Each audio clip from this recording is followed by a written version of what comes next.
오늘은 오직 나의 영으로 되느니라 라는 제목으로 은혜의 말씀을 나누겠습니다.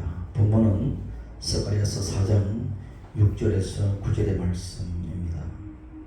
이 말씀은 많이 익히 들었고 또 많이 보았고 많은 분들이 또 즐겨하는 그런 말씀 중에 하나입니다.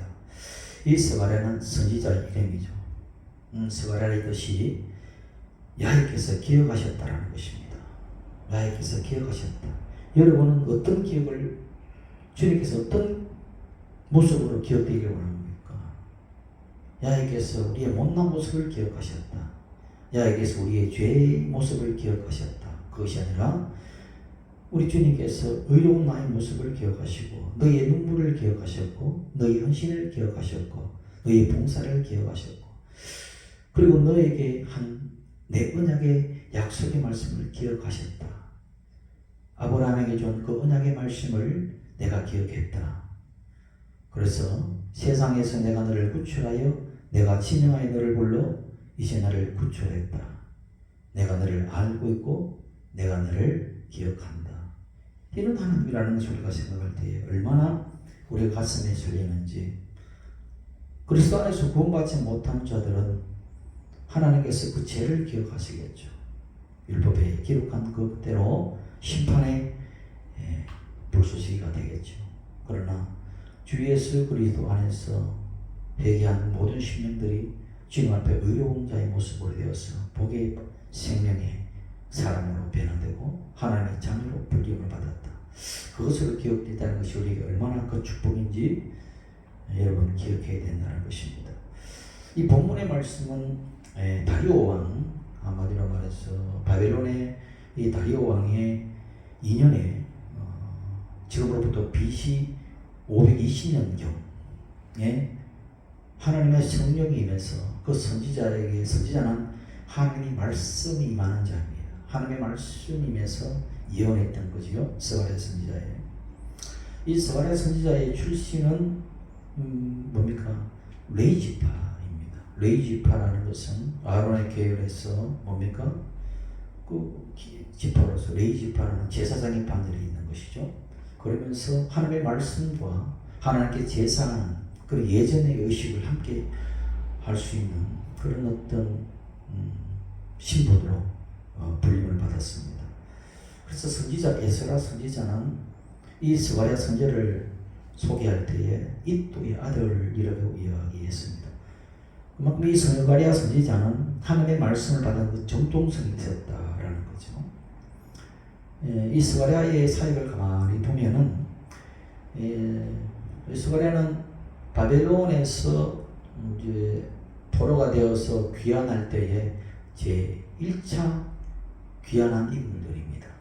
스룹바벨, 그 다음에 스가랴, 예수아, 그러니까 여호수아, 이런 인물들이 1차 교환할 때에 그때 함께 합류하여서 하나님의 성전을 재건하는 일에 굉장한 헌신과 노력을 했던 인물입니다. 그래서 이 스가랴 선지자가 선교 사역을 가만히 보게 되면 무너진 성전을 회복 그리고 재건해야 된다. 이것을 말씀 속에서 인식하고 그렇게 선포해 나가죠.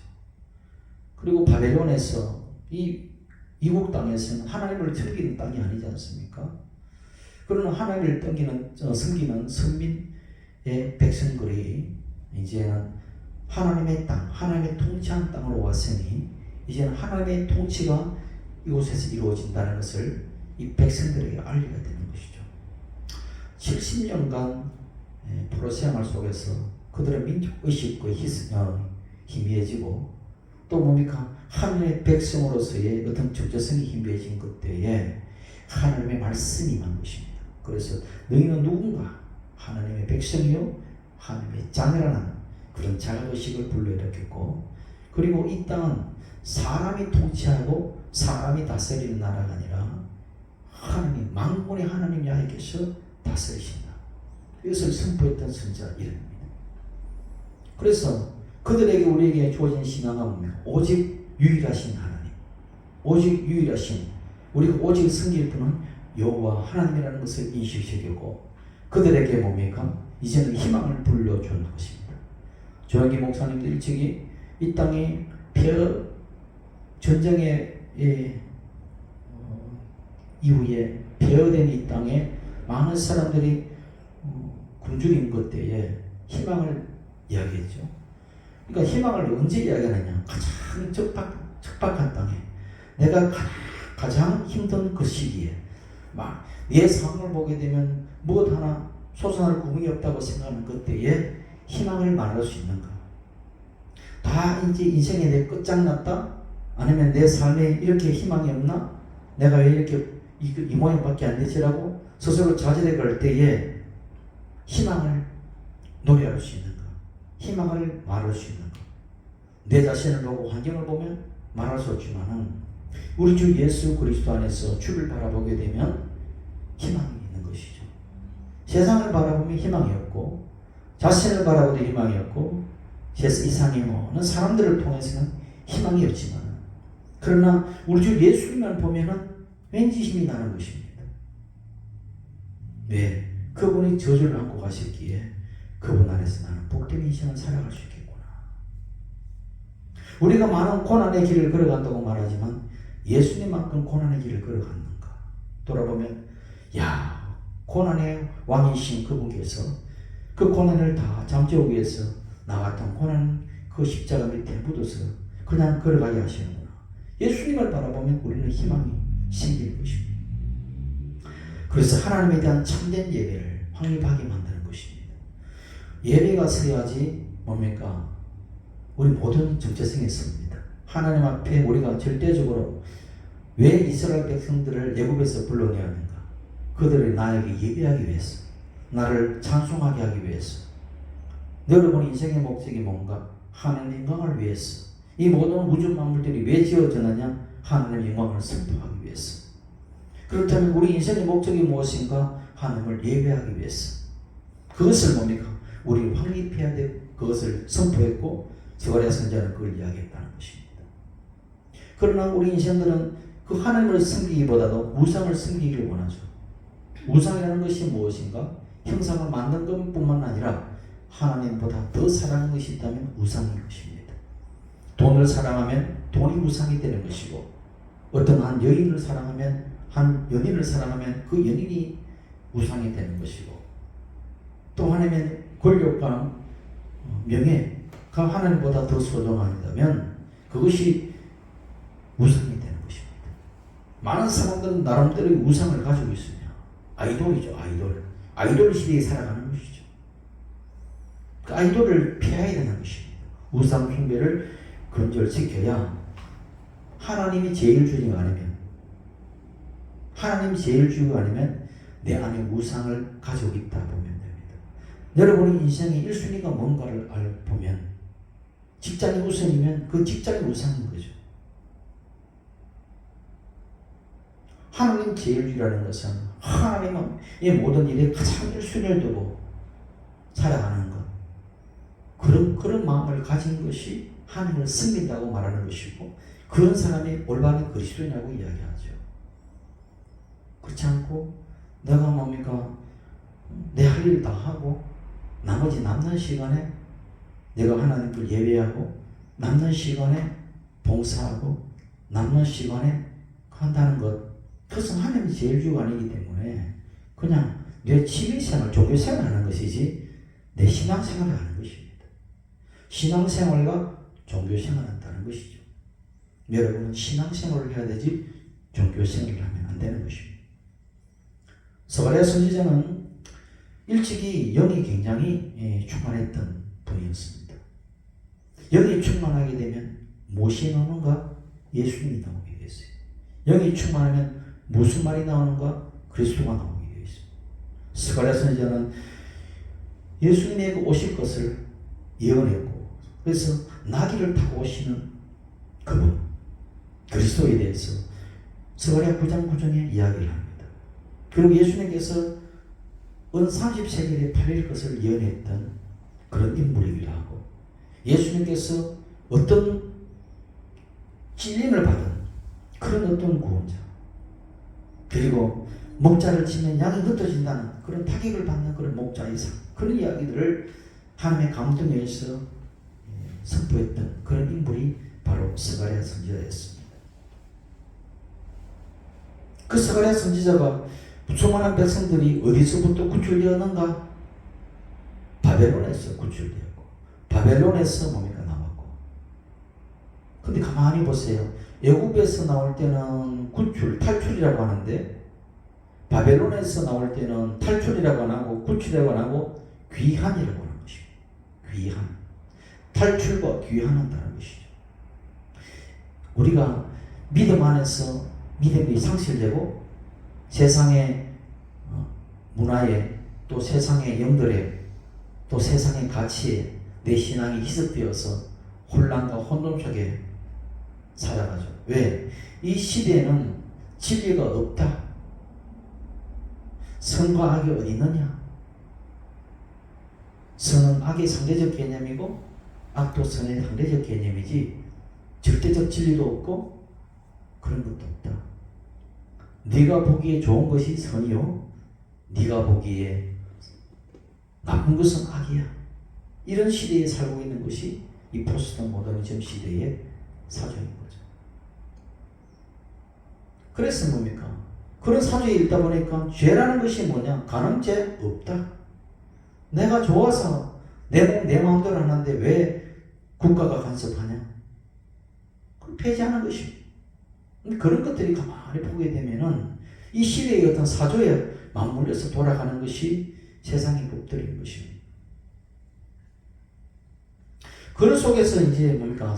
내가 절대적 하나님만이 절대 진리요, 예수님만이 절대 진리로 생각했던 내 신앙의 관점들이 세상에 살아가면서 뭐니 해도 돈이 좋더라. 뭐니 해도 권력이 좋더라. 뭐니 해도 학벌이 좋더라. 세상의 모든 가치 속에서 함몰되어서 내 신앙은 한마디로 뭡니까? 가치가 희석되고 취미생활 정도가 되고 남는 시간에 기도하고 남는 시간에 예배하는 그런 어떤 우리의 모습들이 살아갈 때 그 사람이 뭐냐?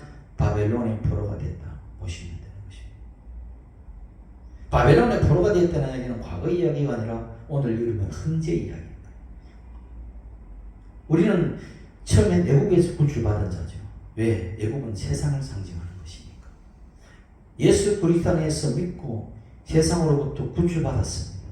그러나 우리가 적과 꿀이 가는 가나안 땅에 들어가서 우상을 숭배하고 왜? 하나님보다도 세상을 더 사랑하여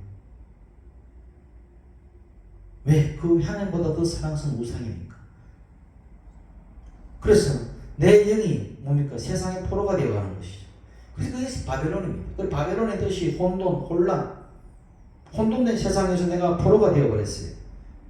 그러나 하나님은 긍휼의 하나님이라, 하나님은 은혜의 하나님이라, 하나님은 언약의 하나님이라, 약속하신 그 하나님은 70년이 되었을 때에 그들을 또 불러내는 것입니다. 그냥 불러내는 것이 아니라 회개시켜서 불러내고 돌이켜서 불러내고 얼루어서 불러내고 그렇게 해서 뭡니까? 불러내어서 이제는 다시 예루살렘에 귀환하는 그런 은혜의 긍휼의 그 시대를 맞게 하는 것이죠. 마찬가지입니다. 우리가 여러분 예수 믿고 구원받았다고 해서 바벨론의 포로가 되지 않는다는 법이 없습니다.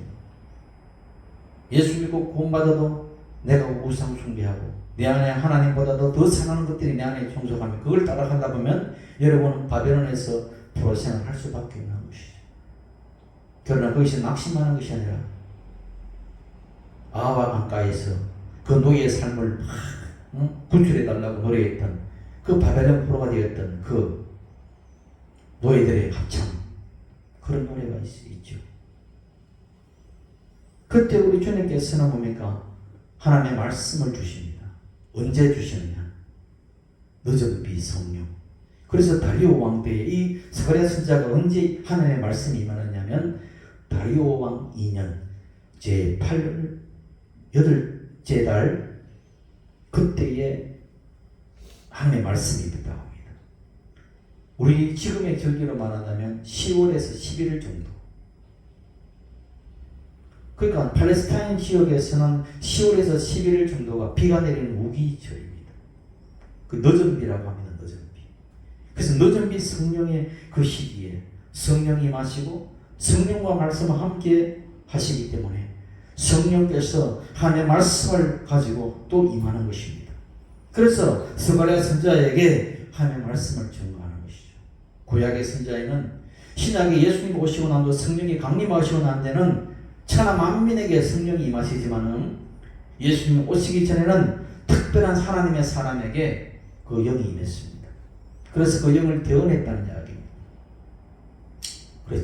그래서 말씀을 선포하고 하나님께서 주신 비전을 선포하고 절망 속에 있던 그 암울한 시기에 새로운 뭡니까? 그런 희망을 불러일으켰던 그 하나님의 종이 사역을 하게 되는 것이죠. 그래서 가장 먼저 하는 일이 뭐냐 이게 하나님의 종이 할 일은 성전을 재건하는 것입니다. 성전을 재건하는. 그 성전을 재건하는데 누가 그때 앞장을 서느냐면 스룹바벨입니다. 스룹바벨은 뭡니까? 뜻이 바벨론에서 태어난 이란 뜻이에요. 그러나 그 스룹바벨이 한마디로 지도자였습니다. 교회사를 보게 되면 스룹바벨이라는 인물은 페르시아 그러니까 키루스 2세 고레스라고 하죠. 고레스. 키루스 2세의 어릴 적 친구입니다. 소꿉 친구. 늘 전쟁놀이를 키루스가 어릴 적에 늘 전쟁놀이를 하기 좋아했는데 그게 전쟁놀이에 같은 편이 되어서 놀았던 그 인물이 스룹바벨. 그때 그 친구들끼리 이야기합니다. 내가 왕이 된다면 너에게 뭘 해줄기를 원한다. 그때에 이 스룹바벨이 이야기합니다. 우리가 다시 우리 민족을 다시 예루살렘으로 귀환시켜달라. 다시 성전을 회복하게 해달라. 그것을 약조를 합니다. 알았다. 그리고 하나님의 은혜로 고레스가 왕으로 된 것, 페르시아를 정복하지요. 그러고 난 다음에 이제 그때 약속을 지킵니다. 그래서 그 유명한 고레스 칙령이라는 말이 나옵니다. 키루스 칙령이죠. 그래서 모든 유대인들, 히브리인들은 이제는 뭐예요? 다 자기 고국으로 돌아가는데 그때의 느부갓네살 왕에게 빼앗겼던 그 성전의 기물들을 다 가지고 와요. 금도, 은도, 모든 성전의 집기들도 다 가지고 가서 거기에서 회복시키라. 그것이 뭡니까? 그래서 하나님께서 그 키루스를 통해서 역사하는 거예요.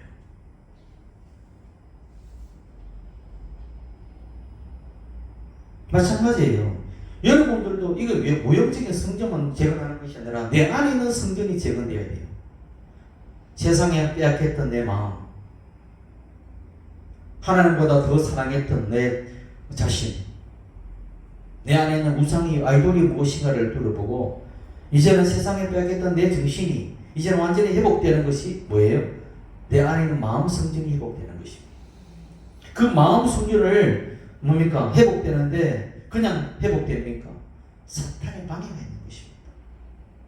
성전을 지을 때 그냥 지어지는 것이 아니에요. 사탄의 방해가 있는 것입니다. 그래서 스가랴 선지자도 보면 사탄의 방해에 대해서 계속 이야기합니다. 사탄이라는 뜻은 문자적으로 보면 대적하는, 대항하는 대적자라는 뜻입니다. 마귀라는 뜻은 참수하라는 뜻입니다. 참수하는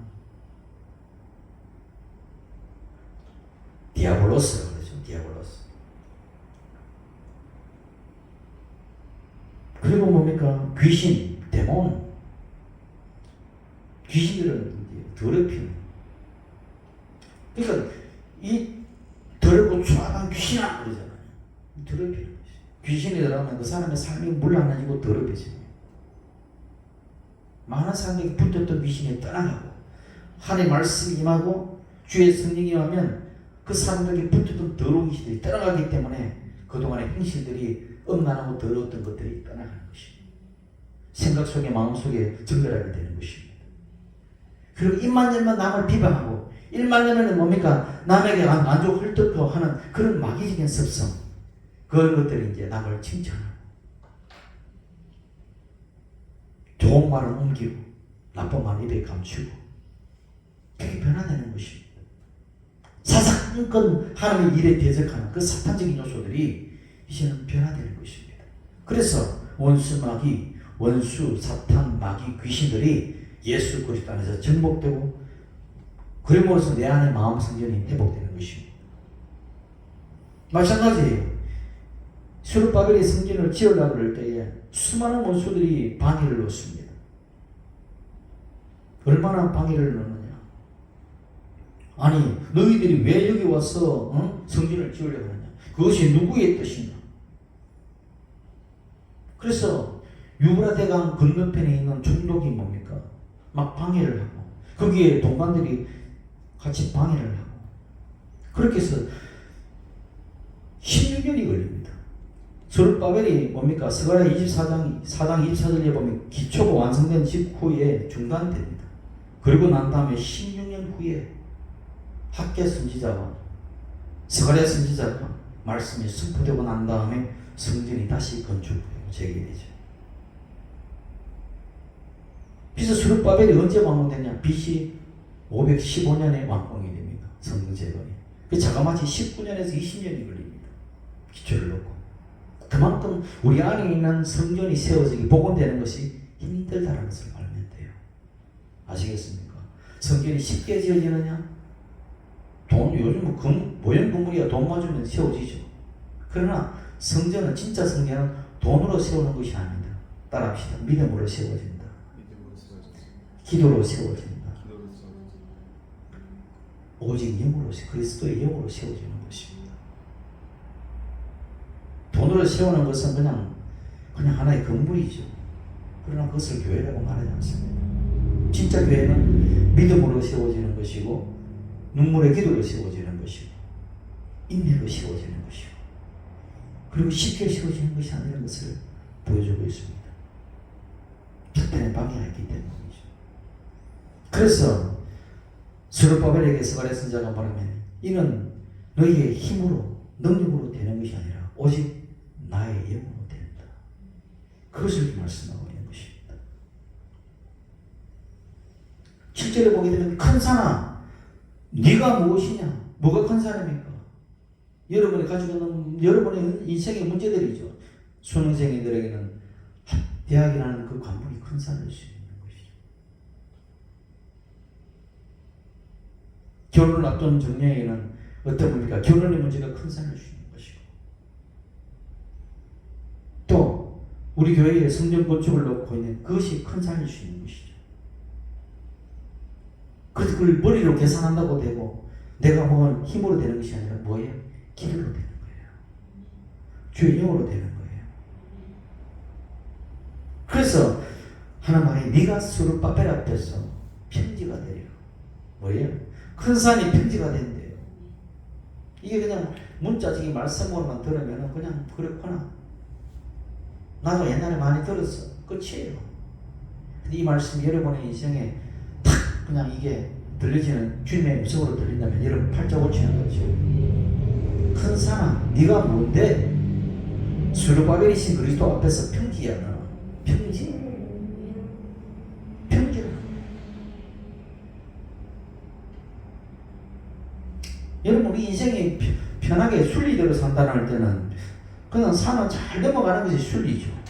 근데 그 산이 너무 문제가 너무 커서 내 능력으로는 안 되는 경우가 많습니다. 사람이 내 계산대로 됩니까? 내 뜻대로만 돼요? 안 돼요. 그래서 내 앞에 넘지 못할 높은 험산 균령이 딱 가로막혀 있는 것이 마치 에베레스트 같은 느낌, 히말라야산 같은 느낌. 그때 주의 성령이 임하시고 그런 큰 산들이 평지로 만들어버리는 역사가 있는 것입니다. 이것을 내가 주여 이 말씀이 있사오니 내 인생의 어떤 큰 산들이 주님 앞에서 평지가 될 줄 믿습니다. 내 앞길에 많은 무서워 귀신은 물러갈지어다. 내가 선포해 나가면 주님께서 길이 되시는 것이죠. 그래서 예수님은 내가 길이요 진리요 생명이라고 말하지.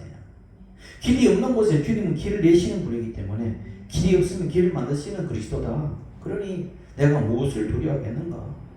험상윤령이 내 앞에 있다라도 나는 주님께서 편지를 만들어서 걸어가게 하신다. 할렐루야. 나는 찬송하며 가리라. 이게 이제 믿음의 사람. 믿음의 배짱인 것입니다. 아니면 계산으로 살 것 같으면 예수를 왜 믿어요? 자기 계산으로 머리도 살면 되지. 저는 계산도 못 됩니다. 믿음의 배짱은 있어요. 그래도. 그리고 스룹바벨이 마침내 머릿돌을 내놓았다 그래요. 내놓는다 그래요. 머릿돌을 내놓는다는 이야기는 성전이 완공되었다는 뜻입니다. 그것을 보고 수많은 무리들이 뭐라고 했습니까? 은총이 그에게 있을지어다. 하나님께 있을지어다. 그러죠. 이게 뭐예요? 할렐루야, 할렐루야, 할렐루야, 하나님을 찬송합니다. 이 뜻입니다. 우리 예관 순복음교회가 이제는 예관마을 교회로 들어가서 내가 주님 앞에서 머리들을 내어놓을 때에 수많은 무리들이 돈도 없는 것이 어떻게 저렇게 해서 그러나 주님께서 하셨다라고 할 때 할렐루야, 할렐루야 외치게 되겠죠. 그것을 우리가 보는 것입니다. 많은 몸을 관념적으로 믿고 자기 계산적으로 교회 다니고 그리고 뭐 종교생활 해도 많은 사람들이 하나님의 살아계심을 목도하게 될 거예요. 그런 거구나. 하나님은 무예수유를 창조하시는 분이구나. 그래서 큰 산이 스룹바벨이는 그 그리스도 앞에서 무너지는 것입니다. 에스라 스가랴서, 느헤미야 그리고 에스라 이 선지자는 같은 시대에 같은 인물들이 쓴 겁니다. 그러나 장소가 앞에 뒤가 다를 뿐이지 같은 시대에 사람들이 기록한 말씀 중에 하나죠. 오늘 이 스가랴 본문에서 방해한 인물들이 나오지 않는데 에스라의 5장에 보게 되면 누가 이 뭡니까 성전 재건하는 자기 이름이 나와요. 그것이 에스라 5장 3절인데 누구 이름이냐면 그때에 유브라데 강 건너편 총독 다뜨네와 스달 보스네와 그들의 동반들 그 같은 무리들이죠. 무리들이 다 나와서 그들에게 이르되 누가 너희에게 명령해서 이 성전을 건축하고 이 성막을 마치게 하였느냐 하기로 반대하다는 이야기입니다. 반대. 가만히 보세요. 그냥 총독 다뜨네들을 보스네가 아니라 성전을 방해하는 그 사람의 이름을 열거하는데 어디에 지명 이름이 나옵니다. 유브라데 강 건너편 사람들이에요. 유브라데 강 건너편 사람들. 그러면 이쪽과 저쪽이 있는 것입니다. 유브라데 강 저쪽에는 강을 건너지 않은 자들이고 유브라데 강 이쪽에 있는 사람은 강을 건넌 자예요. 아브라함이 강을 건넌 자잖아요. 유브라데 강을 건너서 이쪽으로 동쪽으로 왔죠. 그래서 이름이 그래서 그 아브라함 후손들을 말할 때 히브리인 그러죠. 히브리인이라는 뜻이 강을 건넌 사람들이라는 뜻입니다. 그래서 강을 건넌 사람, 그러니까 세상의 강을 건넌 사람, 그 세상의 유브라데 강을 건넌 사람을 영적인 히브리인이라고 하지요. 그럼 강을 건너편 저쪽에 있는 사람들은 세상에 멈춰져 있는 사람, 세상에 속한 사람 이런 뜻이 성경 안에 담겨 있는 것입니다. 세상에 속한 자들, 세상에서 아직 하나님의 약속의 땅으로 건너오지 못한 자들을 그 방해를 놓고 있는 것이죠. 하나님의 부름을 받은 자들은 유브라데 강 동쪽에 속한 자라면 하나님의 뭡니까? 부름을 받지 못하고 세상에 잔류한 사람을 유브라데 강 건너편에 있는 사람들이라고 보면 됩니다. 세상에 속한 자들은 세상의 말을 하고 하나님의 말을 하는 자들을 방해하고 해방하지요. 오늘날도 마찬가지잖아요. 뭘 그렇게 말씀 따라 살아가냐? 적당히 세상과 타협하면서 살아가면 되지. 무슨 그 꼬리타고는 주의 송출을 하고 있어. 지금 어떤 세상인데. 다 요즘에는 다 무슨 주일날 다 면접 보고 해. 그러나 우리 때는 그렇지 않았습니다.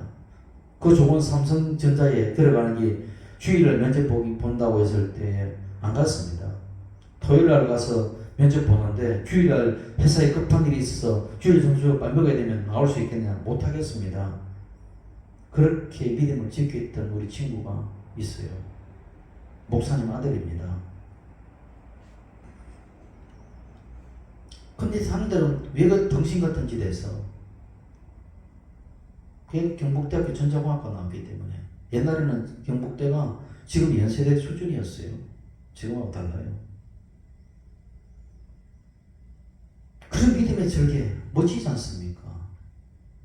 내가 세상에 좀 성공 못하더라도 내가 그리스도 안에서 믿음의 절개를 지킬 수 있는 그 절개, 그 정신, 그런 것이 없이 어떻게 내가 그리스도인이라고 내가 주님 앞에서 내가 예수를 잘 믿어나이다라고 말할 수 있겠느냐 이거죠. 뭘 하더라도 떳떳하십시오. 비굴하게 살지 말고. 내가 주영이에게 면접 볼 때에 거짓말을 하지 말고 정직하고 솔직하게 이야기하고 그냥 죽으라면 죽어라. 이게 중요한 것이죠. 그렇게 한 사람들이 나중에 큰 힘을 내잖아요. 예, 노무현 대통령. 떳떳하게 떨어져서 나중에 대통령 자리 가져가잖아요. 그런 것입니다. 세상의 사람들도 그렇게 하는데 하물며 하나님의 아들, 딸들이 뭐가 두려웠어? 세상과 타협합니까? 그 세상 사람들의 소리에 귀를 기울인다는 것이죠. 방해에 뭡니까? 내가 거기 회유에 넘어가는 것입니다.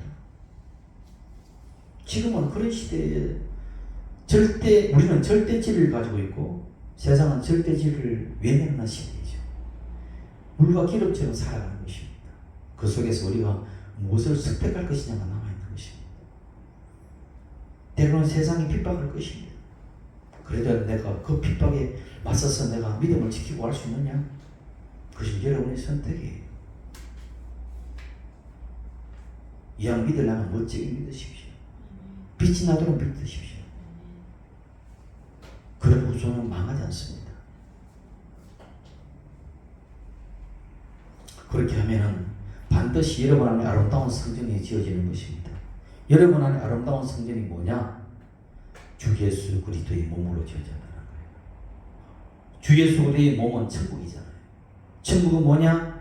의롭고 기쁨이 있고 평강이 있는 것, 의와 평강이 희락이 넘치는 그런 성전으로 지어진다는 것입니다. 누가 짓느냐? 내가 짓는 것이 아니라 내 안에 오신 스룹바벨이신 그리스도가 짓는 것이고 내 안에 대제사장 멜기세덱의 반차로 오신 예수와이신 그리스도가 뭐예요? 여러분 안에 성전으로 지어지는 것입니다. 그렇게 떳떳하게 믿음을 가지고 전진해 나간다면은 나에게 대적했던 자들이 우리의 성전을 지으려고 했던 그 모든 방해하는 자들이 나중에 결국 무릎을 꿇게 됩니다. 어떻게 되는지 아십니까? 성경에 보게 되면 다 협력자로 바꾸어 냅니다. 이것이 에스라서 6장 3절에서 8절, 11절, 12절에 나오는 내용이에요. 그렇게 뭡니까? 방해했던 그 인물들이 유브라데강 건너편에 있었던 그 방해자들이 어떻게 해요? 다리오 왕이 다시 하는 그 문서를 통하여 이제는 방해자가 아니라 협력자로 바꿔지는 것입니다. 그렇게 해서 뭡니까? 이제는 너희들이 그들이 유브라데강 건너편에서 거둔 그 세금 중에서 그 경비를 그 사람들에게 끊임없이 주어서 그들로 멈추지 않게 하라. 무슨 말인지 아세요? 세상 속에서 벌어지는 그 모든 돈 그런 것들을 통하여 세금을 걷어서 누구? 성전 짓는 저들에게 줘서 성전 짓게 하라는 것이에요. 그렇게 바꿔내는 것입니다. 얼마나 역사가 일어납니까? 그전에는 방해했던 자들이 내가 믿음을 가지고 갈 때에 내가 두려워서 그것을 멈췄다면 성전은 지어지지 않겠지만 믿음으로 내가 쓴다 하나님 말씀이 임해서 그 믿음 안에서 내가 굳게 서고 나간다면은 뭐예요? 그 방해자들도 이제는 뭡니까? 협력자로 변화해야 되어서 나를 돕는 자가 된다는 것입니다. 마찬가지예요. 내가 믿음의 절개를 지키고 믿은 사람의 향기를 드러내면 나중에는 믿는다고 욕했던 자들이 야 진짜 저기 예수생이네. 저 진짜 가짜가 아니네. 얼마나 많은 사람들이 그리스도인이라고 말하면서 가짜들이 많은데 쟤는 진짜 그리스도인이네. 저는 진짜 크리스찬이네. 그렇게 하고 제가 말하는 것이면 내가 다 도와줘야 되겠다. 세상 사람들이 먼저 알아요. 그런 삶이 된다는 이야기입니다. 이건 믿는 자도 아니고 안 믿는 것도 아니고 어정쩡 한 달에 걸쳐놓고 살아가니까 세상 사람부터 짓밟힘을 당하지요. 네 것도 별 수 있냐? 조롱을 당하지요. 그러나 믿음의 절기를 지키고 눈이 번쩍이는 사람은 세상 사람들로부터 존경받게 됩니다. 나중에 세상 사람부터 인정받게 됩니다. 다 사기꾼 같은데, 다 도둑놈 같은데, 저 사람은 진실하기 때문에, 저 사람은 예수 사람이기 때문에 저 사람한테 모든 것을 내가 맡기겠다라고 세상 사람들이 믿고 그 사람에게 오는 것입니다. 그것이 뭡니까? 그리스도인의 승리인 거예요. 그리고 방해했던 자들이, 나를 모해하고 나를 핍박했는 자들이 이제는 나를 돕는 자가 되고 나의 협력자가 되어서 든든한 후원자가 된다는 것. 그리고 그를 통하여 그들도 주님 앞에 돌아와서 예수님은 예수자가 된다는 것. 얼마나 감사합니까? 그래서 우리가 여러분, 내가 그리스도 안에서 합력하여 선을 이룬다. 합력해서 선을 이룬다. 여러분도 내 인생에 누군가의 앞길을 막는다고 그를 비방하거나 그렇다고 괴로워하거나 낙심하거나 원망하지 마세요. 그럴 필요가 없습니다. 그들도 연약한 존재이기 때문에 그럴 수밖에 없는 것이니까 반드시 그러나 좋은 날이 온다. 왜? 그리스도 안에서 합력해서 선을 이루니까. 그렇게 기도하고 나가면은 이제 방해자가 협력자가 되고 여러분 안에는 그리스도의 아름다운 성전이 세워지고 우리 교회도 새로운 아름다운 새 성전을 지을 줄 믿습니다. 그렇게 되기를 예수님 이름으로 축원합니다. 기도하겠습니다.